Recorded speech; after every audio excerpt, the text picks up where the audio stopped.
Hello mga kuratsa, gagawa po tayo ng macaroni salad gamit ang spam at iba pang mga ingredients.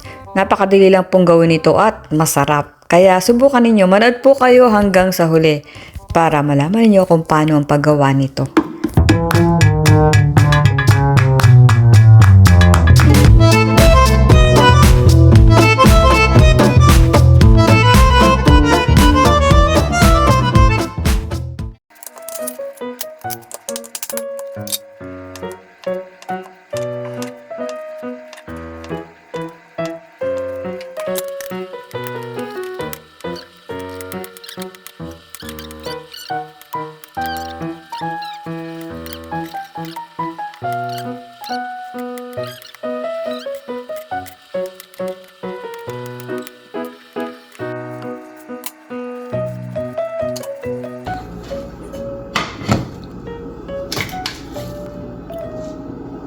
Padaanan natin sa mantika itong ating spam. Isang buong spam to. Hindi na bago to, lagi kong ginagawa ito. Olive oil po nilalagay natin. Ayan. Ayun. Kung mainit na siya, huwag masyadong mainit kasi masusunog yung inyong. Huwag niyo tutustahin. Lutuin niyo lang ng bahagya ang ating spam.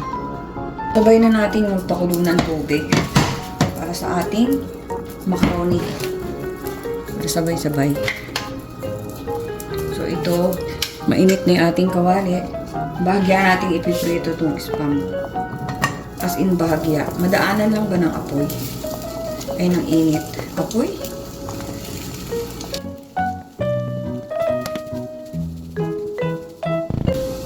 Ito naman, lagyan natin ng asin.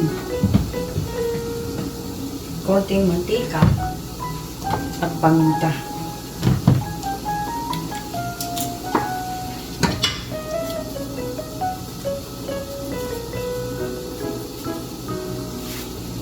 Ayan na yung paminta.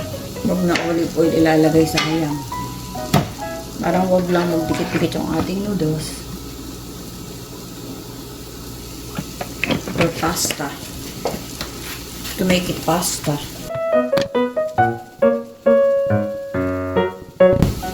Dito ko na lang ilalagay paminta.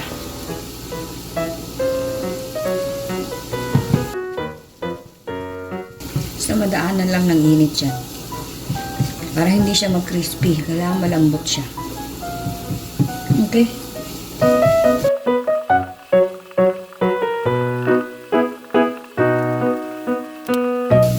Pinatay ko na yung kalan dito sa spam. Ayaw nating matusta eh. Mawawala yung texture niya sa ating macaroni.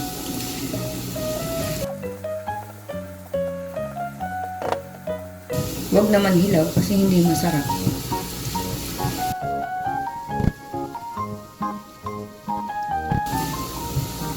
Ulit-ulit ko na itong ginawa dito at niluto sa aking YouTube. Siguro mga 144 times. Di naman. Okay. Okay yan.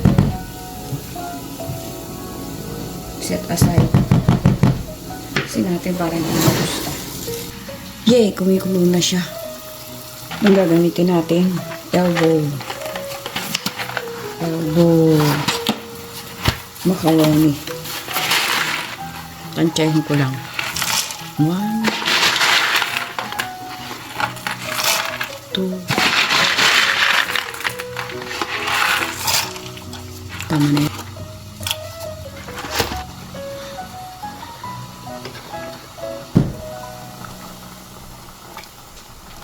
Wala nang hugas-hugas yan. Pagsasama-samahin mo rin naman yan mamaya. Okay.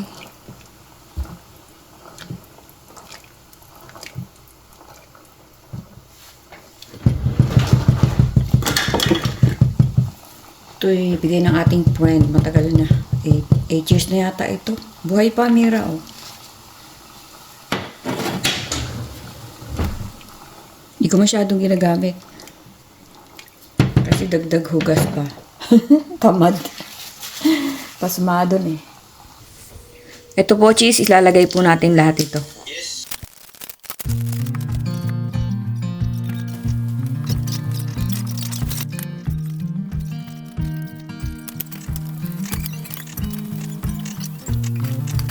Yan pala, yung dami na nakain yan. Sa akin lang pala yan.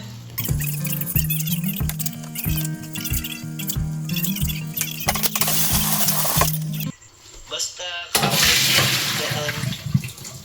Basta alam mo yung naging buhay ko, Ma'am Kuratsa, nung wala pa akong asawa.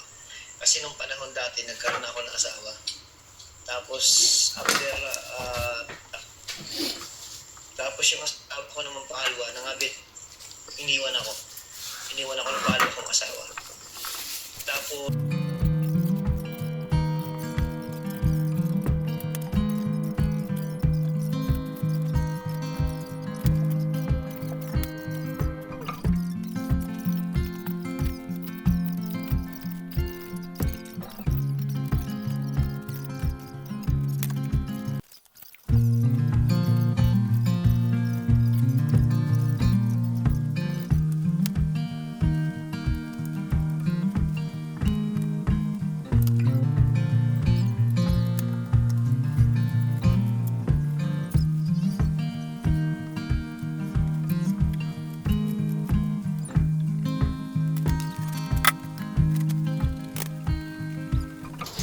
So, ito po yung macaroni pasta na niluto natin kanina. Siguraduhin natin na luluto po siya. Huwag naman malambot na malambot, madudurog yan.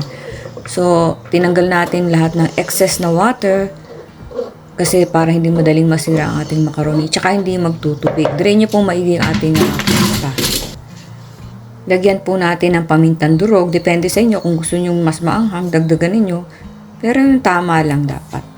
Tapos lalagyan natin ng asin. Pati yung ating macaroni para mas may lasa po siya. Huwag lang po sobra kasi pag sobrang maalat, hindi na din masarap.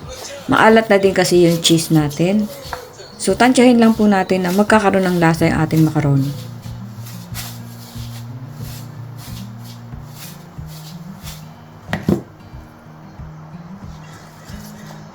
Sobra na. So, i-mix lang po natin maigi. Kada add natin na ingredients, mix po natin para talagang halong-halo siya. Para even po ang kanyang lasa. Okay? So, ayan po. Dinedrain natin maigi ang ating pineapple tidbits na isasama natin dito. I-drain nyo po maigi para hindi po nagtutubig. Ito po yung 2 latang pineapple tidbits. I-mix po natin. Mix natin maigi para pantay ang lasa niya. Okay? Medyo masakit lang po sa kilikili maghalo. Pero iwasan niyo pong madurog yung mga ingredients kung hindi magpaparang mashed potato yan. So, ingatan po ninyo na matusok-tusok at madurog-durog siya. So, unti-unti po natin idagdag yung keso saka natin haluin para talagang alam ninyo na pantay yung pagkakahalo niya.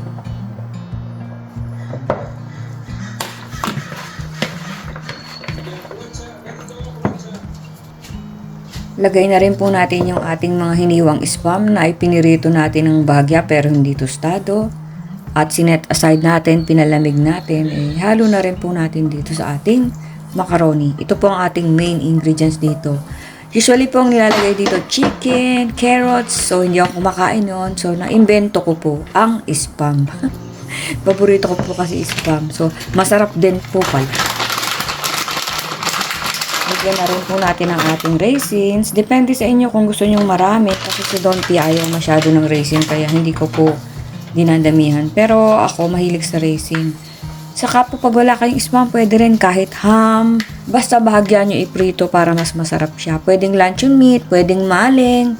Kung anong meron kayo dyan na pwede rin. Basta hiwain niyo ng tama lang. Pirito nyo yung bahagya.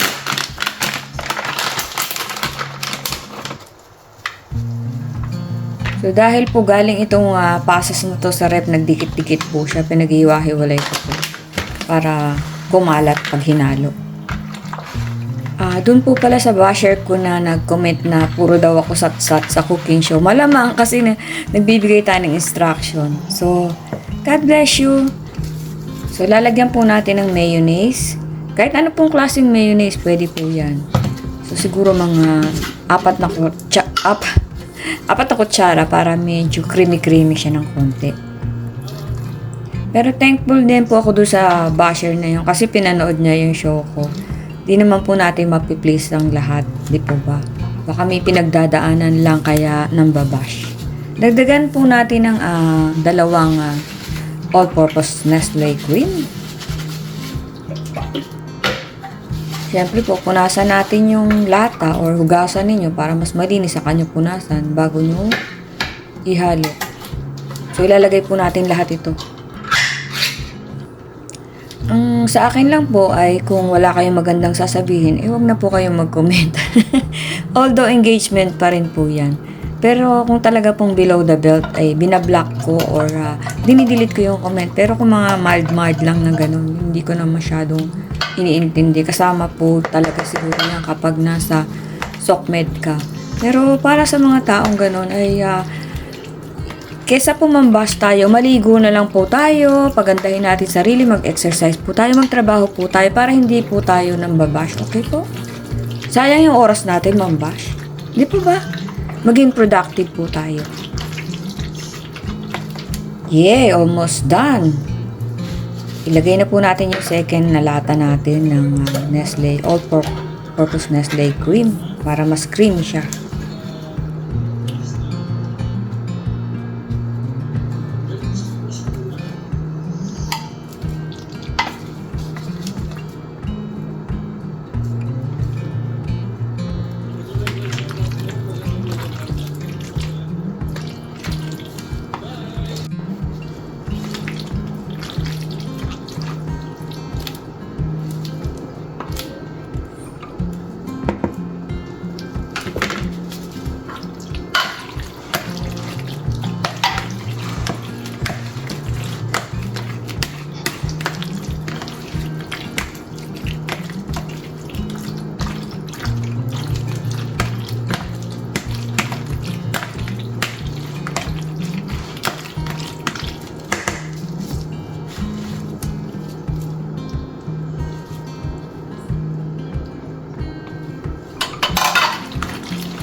One down.